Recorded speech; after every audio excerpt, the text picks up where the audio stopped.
Welcome to Planning Phase Syndicate. This is episode 150 of our X-Wing podcast. Yes, folks, tonight we have another X-Wing podcast. We're going to be talking about the TIE Phantoms and Alpha Starwing standard loadout cards, a little bit of the AMG stuff that they released. I promised you we'd be back, that we'd actually talk a little bit about that. So I thought tonight it would be a good idea if I bring JJ in and we just talk a little bit of X-Wing and kind of see what AMG is kind of leaving us with as a parting present up until Worlds.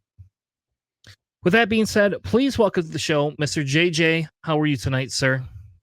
Doing all right. I got to try out some of the new print and play ships. I got to try it out Vendor and Whisper, and man, definitely some strong impressions from the test game that I had. Yeah, I thought it was pretty fun. Some of the stuff we had a GT. We didn't have a lot of people show up, but we did have a GT in Michigan a couple weeks ago, and we actually had somebody running one of the new Phantom SLs, and I was like, oh man. So it'll be enough, I think, with some of the point changes of that to kind of shake up the meta for Worlds. And I know primarily we focus more on XWA type stuff right now, but I felt like dedicating an episode. And to those of you who say don't put the logo for AMG in there, I didn't do it this time. I left the XWA logo in here, but we are not doing XWA points with this. We are only doing the points that AMG has given us. We're going to talk a little bit about that tonight. All right. So why don't we kick it off? We have the Alpha Class Starwings. These are what AMG released to us. So they've officially made all of them legal. Every one of them. They didn't say no boo to anything. And then they gave us 2 standard loadout cards. So I think the best thing would be is let's go over the points of some loadout and talk a little bit about it, what the changes are there. So JJ, why don't you read off some of the points for us? Yeah. So first off is Lieutenant Karsabi, coming in at 5 points for the custom pilot and 14 loadout points. It does come with the standard talent slot, sensor slot, missile slot, and not a torp slot, which is interesting. The modification slot and the title slot. The SL version is also at 5 points. Then we have Major Vendor in the SL, also at 5 points. And then the custom Major Vendor comes in at 5 points with 16 loadout, comes with the tech slot, the sensor slot, the torpedo slot, and no missile slot. The modification slot and the title slot, and then the new and Rose squadrons also coming in at 5 points. Neither one of them have missiles or torpedoes, which is sad, and only coming in with 7 and 9 points respectively. So once again, the generics are completely outclassed by the unique versions of there, but at least they're now viable to fly in a squadron. Yeah, but with only 7 and 9 loadout points, you're probably not taking them, right? Like I like you can put the config on, but like the only config that works is the cannon one, right?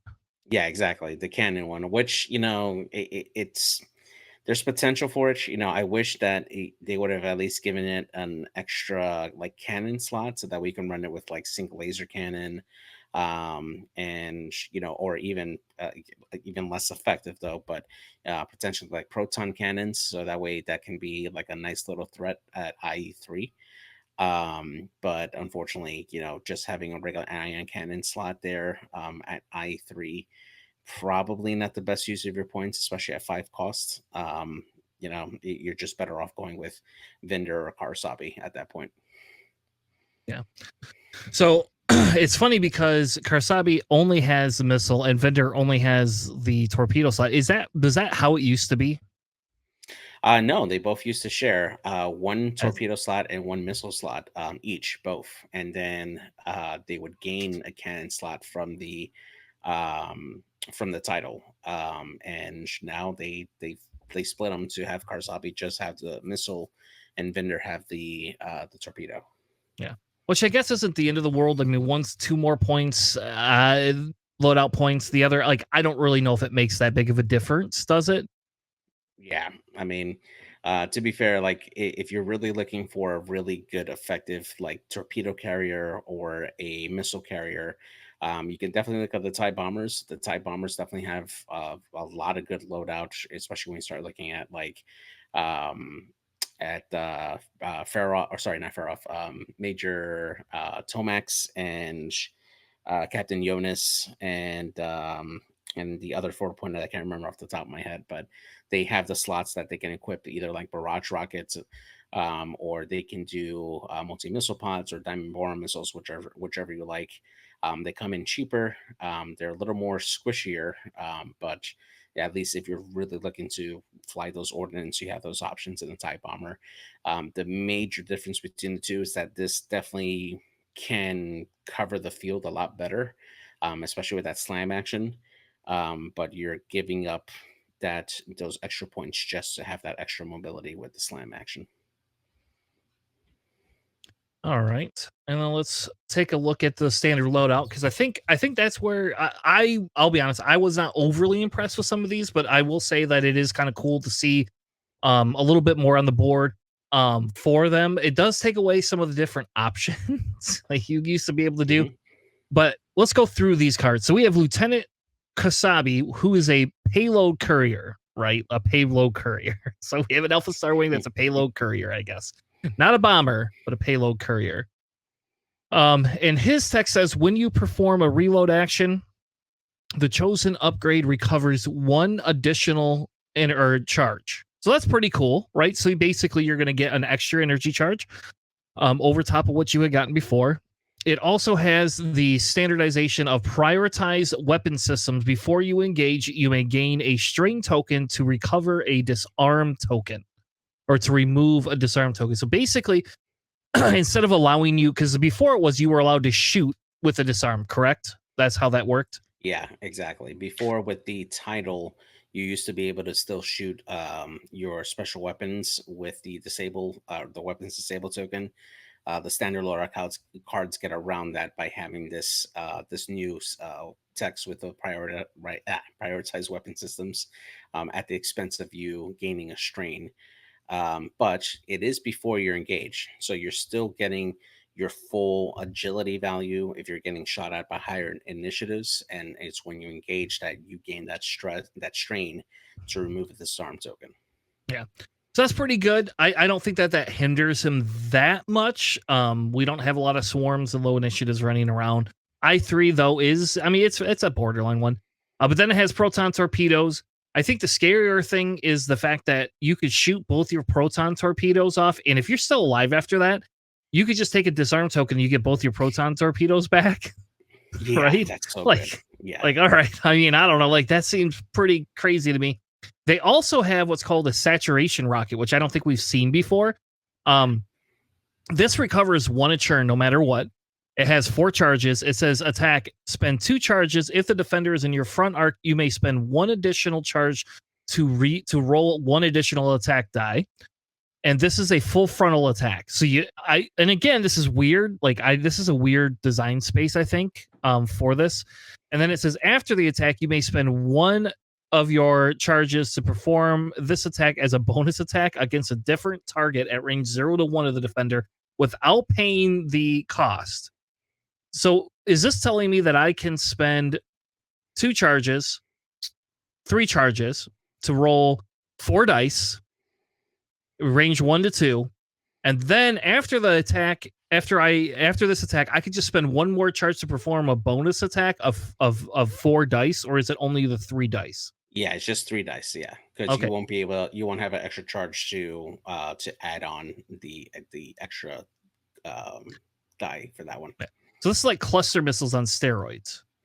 Oh yeah, yeah. The best part about it too is that there's no requirement to shoot this particular weapon. You just, as long as you have charges and you have an enemy in your front arc at range, you just spend the charges and shoot it. It is absolutely bonkers on how good saturation rockets are. And if you have other friendly units that can help you modify those attacks, namely like Captain Jonas, for instance, if he's close by, he's able to help you re-roll 2 of those attacks there. It is a really, really effective weapon at I3. You're likely shooting into a unmodded defender will have a hard time trying to defend against this particular attack, especially if you have passive rerolls and such from like friendly units.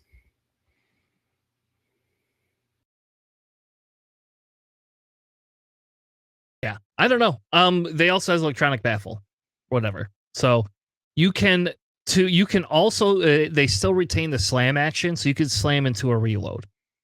Hmm. Um, so I don't like. I personally don't know if I like that. I mean, I guess like the slam into the target lock is the better one, and then not spending your target lock. But like even your saturation rockets, like you're if you don't have some sort of a mod, you're not you have to have a target lock. Like otherwise, you're just not you know you're not doing it. Now, I will say the blues on these things are atrocious, right?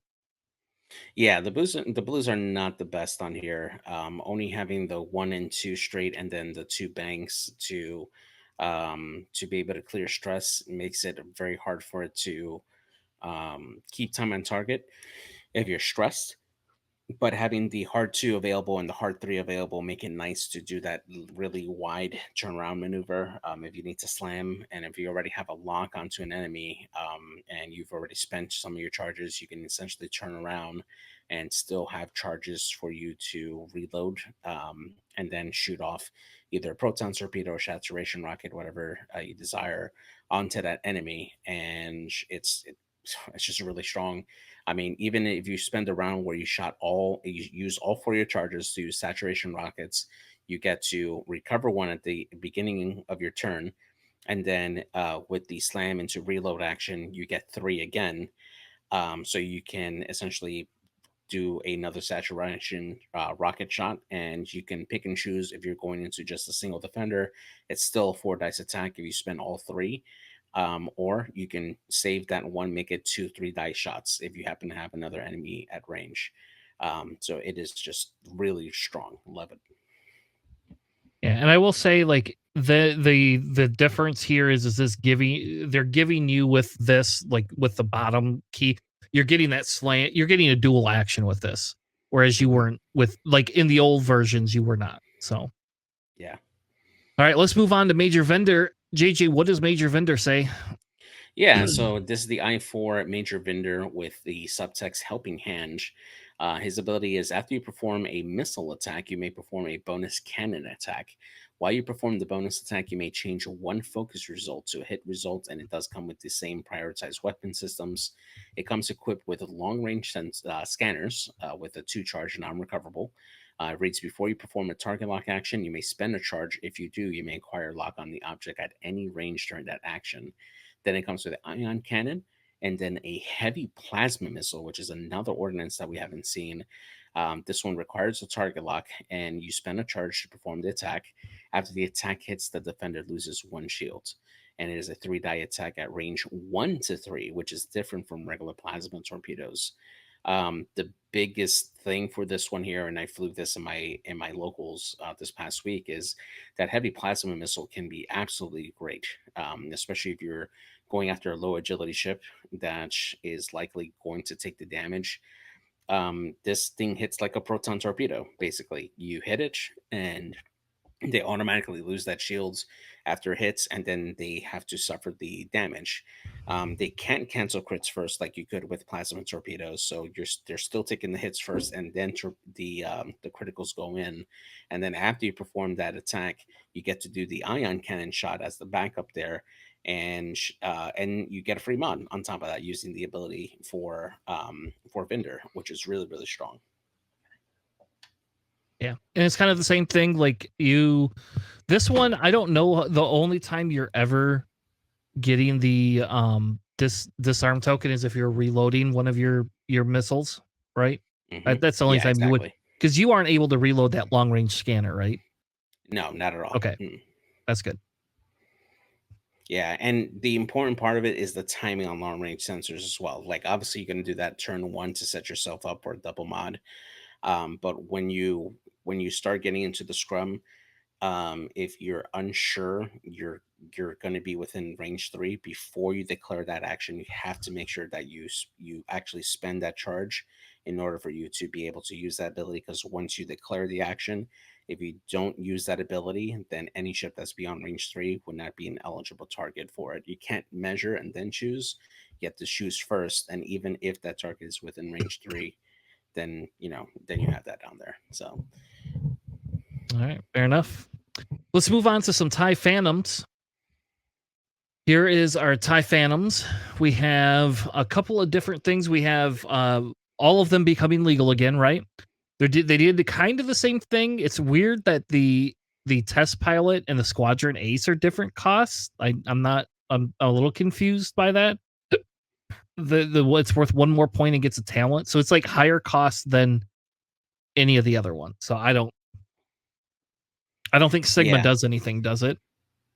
Well, I mean, Sigma has a talent slot now, and that means that you could equip Sigma Squadron Ace with Juke, and then you have 2 points left over. I mean, But why not just take probably why not just take Echo? You do the same thing with Echo. exactly. Okay, Yeah, okay. Oh, exactly. all right. So we're on the same page. So, they're all 5 points. The new Echo, they moved the loadout points for the Whisper to 8, and Echo to 9. If you want to build your own, the difference is Echo gets 2 talent slots, and I don't think they had 2 talent slots before, Nope, right? not at all. That's Mhm. new, right?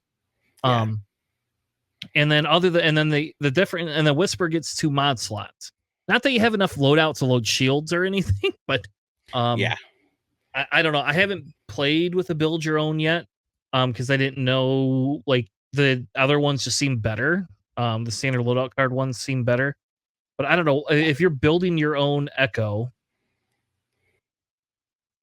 I don't know what I do you do? mean, you Because could. you get the gunner, but you only get 9 points, so you can't put fifth brother on there, which is traditionally what we used to like to do, right? Yeah, But yeah. I mean, you can still put in Juke, and then you have 2 points left. You can either put Disciplined if you want to have it potentially have the ability to boost, or actually, no, I'm sorry, it's Barrel Roll or Lock.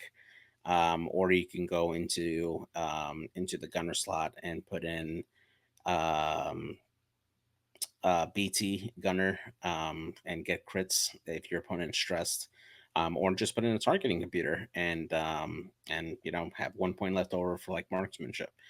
So you got a couple of different options for Echo.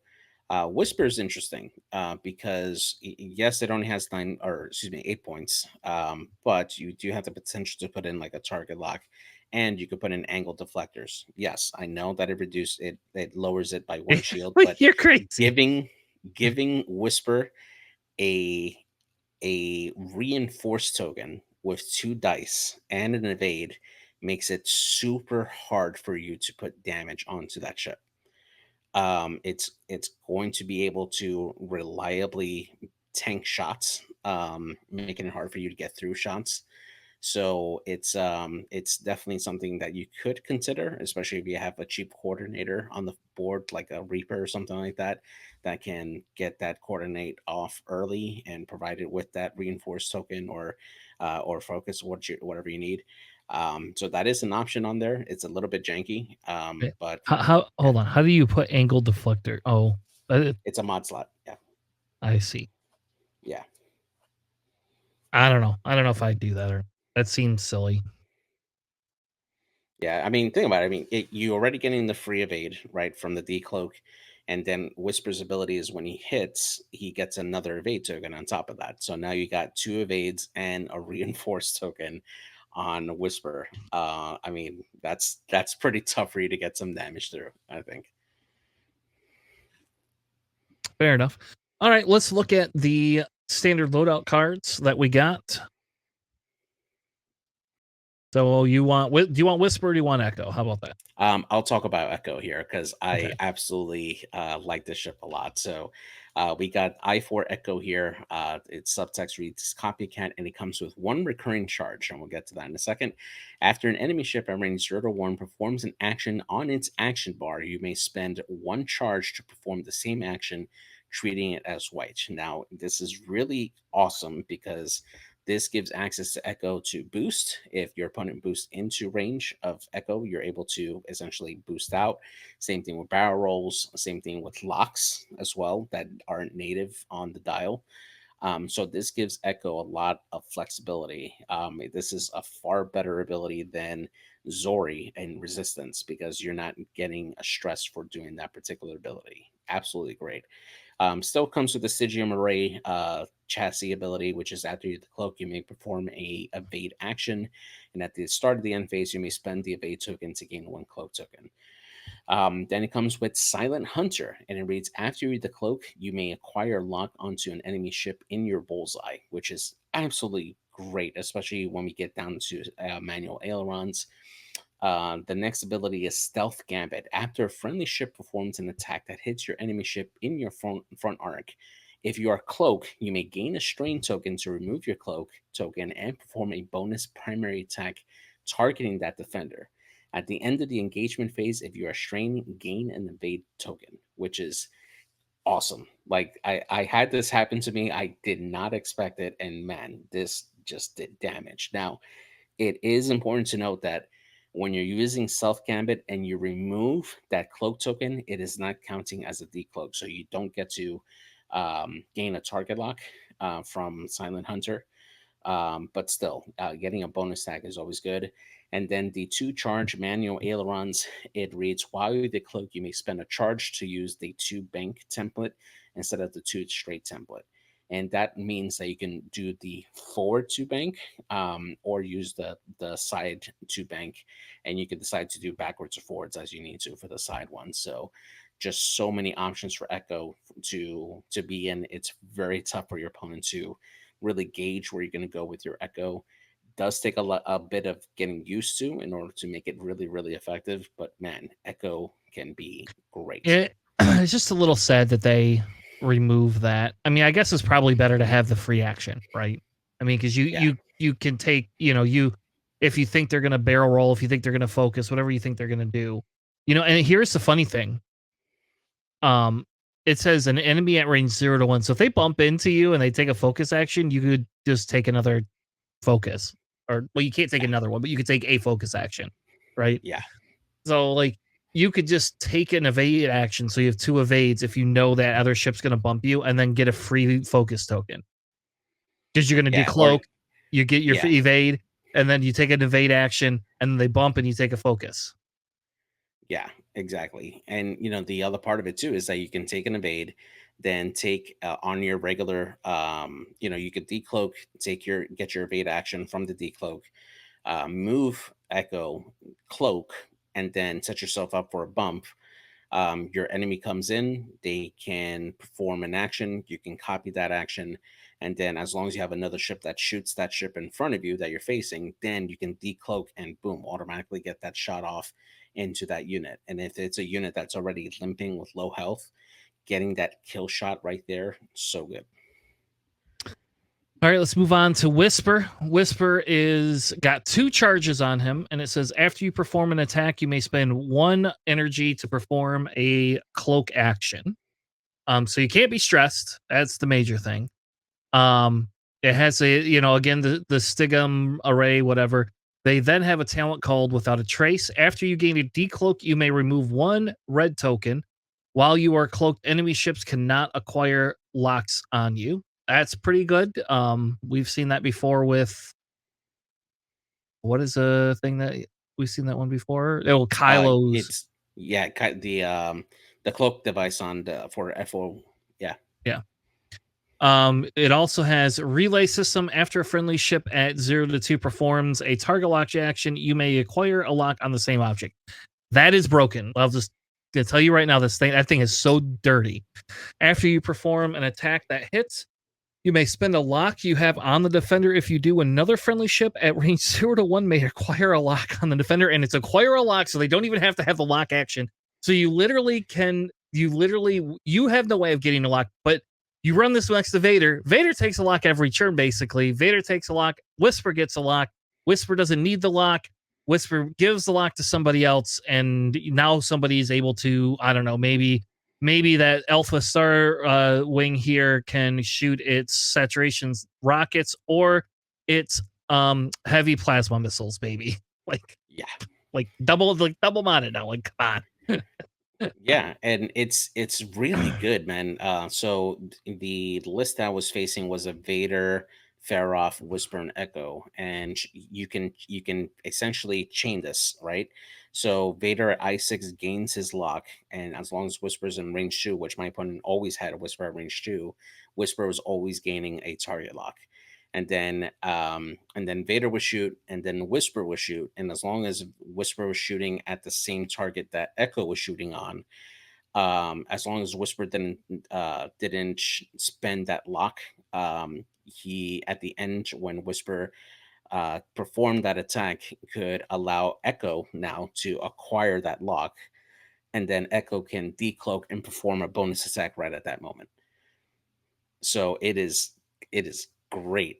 It is so strong to have two shots immediately, and you could potentially have it double modded as well.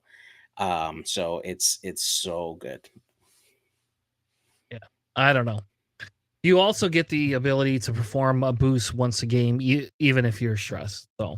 there's that too. All right. Is that all we wanted to cover, or did you have something else you wanted to go over? Yeah, the other thing I wanted to go over was the XWA beta points for the same, and there were some changes that were made as well. Okay. So we did have a recent update to the XWA's beta points to include the pilots that were reviewed here for the Starwing and for the TIE Phantom on here. So the first one of note here is the K-Wing for Rebels, losing 5 loadout. Now, the initial testing and feedback that they got was that it was a bit too strong, mainly because once again, we see the return of the problematic combo for the Rebels of Bistan and Perceptive Copilot. And it wasn't that it was overly strong in terms of attack, although it could potentially be. Miranda had the potential to either spend 2 shields on both attacks to essentially make it 3-die attacks out the side for the Bistan shot, or you can make it 2 1-die attacks and recover 2 shields for Miranda. And just having that flexibility is super super good with Miranda. It felt like old time TLT from 1.0. So just to kind of curve that power, they reduced the loadout for Miranda to 20 loadout points instead of 25, and to just kind of curve that power that Miranda has. And then the points that we have for XWA for the new loadouts, standard loadout cards for Vinder and Karasabi, puts them at 6 points apiece.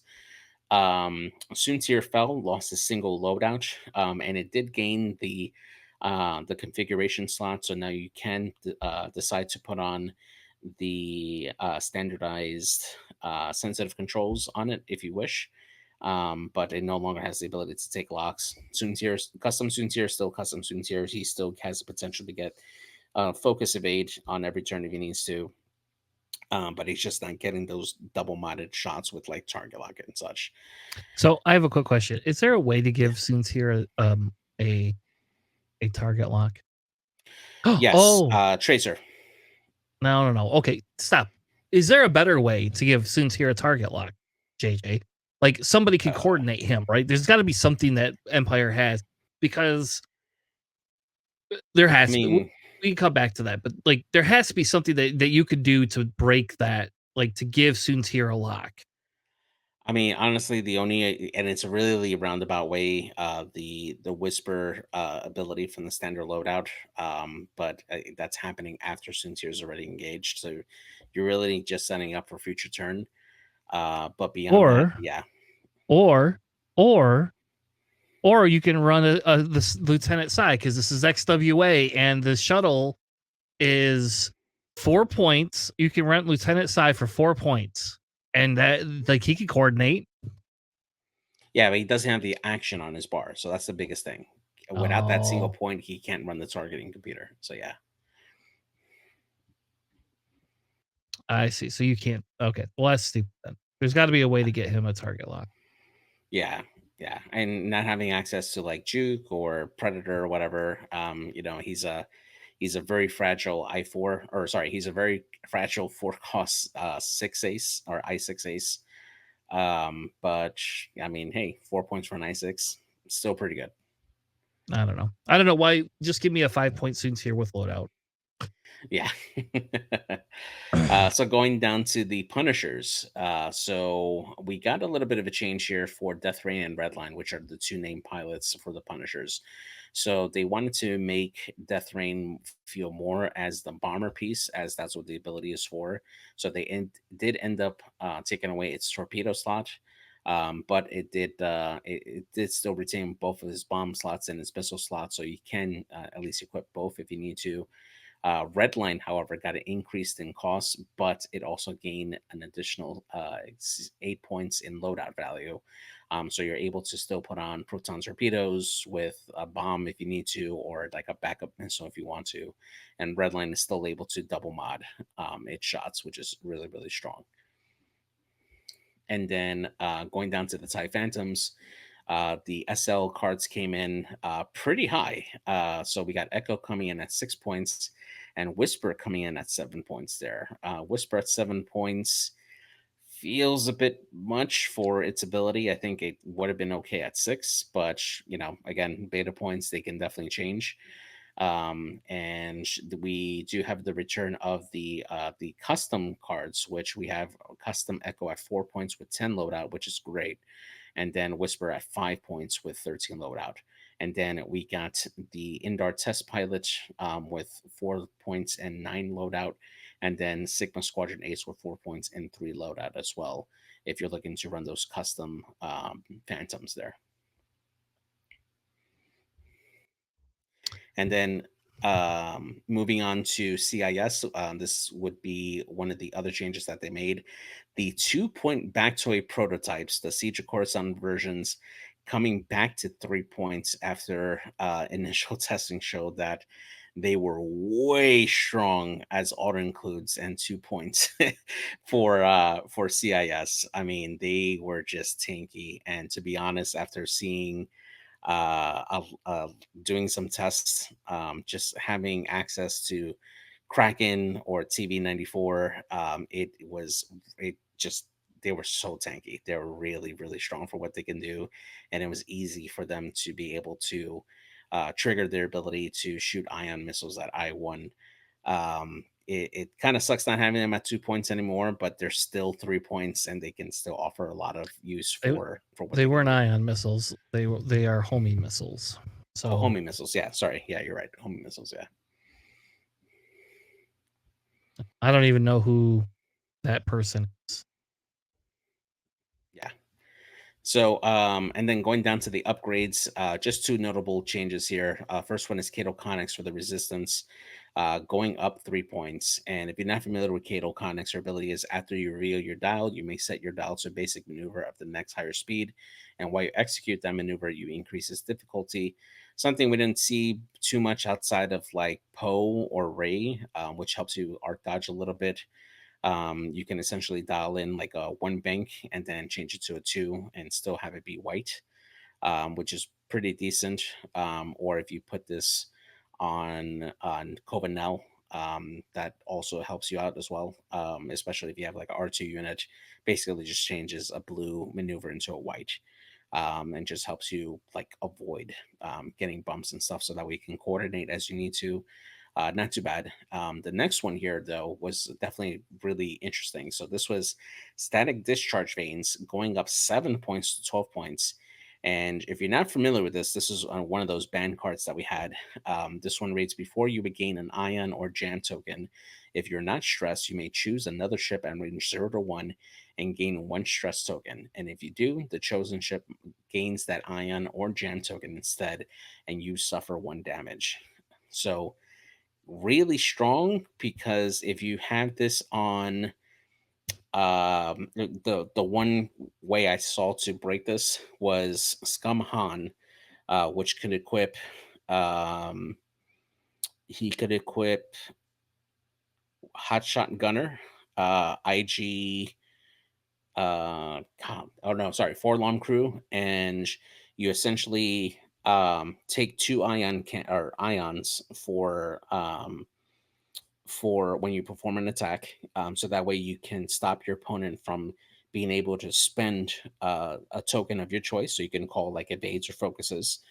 After you shoot them, uh, you would, or sorry, as soon as you gain those ion tokens, then you could trigger static discharge veins to now ionize your opponent, and then you shoot them. They're not able to spend that mod, and then you trigger Hot Shot Gunner, and now they have to discard the mod, and they're ionized as well. So it is absolutely bonkers what you could have done for 5 points with static discharge veins on Han Solo. Going up to 12 kind of feels like a soft ban for it, but there's some edge cases where you could really make this work, but it's not something that you're going to see overly rampant in the meta. So Fair enough. I don't think I ever played that card. yeah, I mean it's a good way to force Vader to break a lock. I mean, if you're shooting an I6, you ionize Vader, he breaks his lock, and now he's shooting a 2-die gun back at you. Fair enough. Well, all right. Well, I think that'll do it for us for our X-Wing show this week. I don't know when we'll be back with X-Wing. We are back every Sunday with our Swoop podcast. So if you're checking us out on X-Wing and you want to check out our Swoop podcast, we have that every week. And that's something we do weekly. And it's exciting.